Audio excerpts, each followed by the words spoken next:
लेखक तथा कवि राकेश कुमार झा रसिक ज्योति प्रतिभा सम्मान सँ सम्मानित भेल अछि। ज्योति साहित्य प्रतिष्ठानक 19वां वार्षिक उत्सव के अवसर में काठमांडू में भेल कार्यक्रम में कवि झा सहित 11 गोटे स्रष्टा सम्मानित भेल अछि। सम्मान ग्रहण संगे झा के कविता संग्रह म पनि लेख्न सक्छु सेहो लोकार्पण कयल गेल छल। 139 पृष्ठ के ई कृति में 101 कविता समावेश अछि।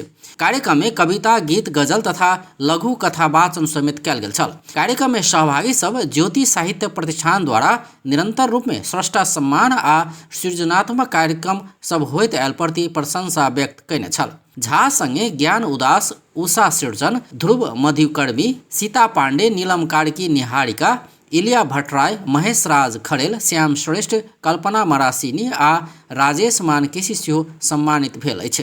कार्यक्रम में सम्मानित स्रष्टा सब प्रतिष्ठान प्रति आभार व्यक्त करैत नेपाली साहित्य के विकास में एहन सम्मान आ सृजनात्मक कार्यक्रम सबसँ महत्वपूर्ण भूमिका निर्वाह हेबाक बतौने छल। आयोजक प्रतिष्ठान अगिला दिन में सेहो साहित्यिक गतिविधि निरंतर आगा बढ़ेबाक जनौलक अछि। कार्यक्रम में प्रतिष्ठानक अध्यक्ष तथा कवि मणिराज सिंह, संस्कृतिविद तुलसी दिवस, कवि शैलेंद्र साकार आ कथाकार पुष्कर लोहनी लगायत सहभागी भेल छल।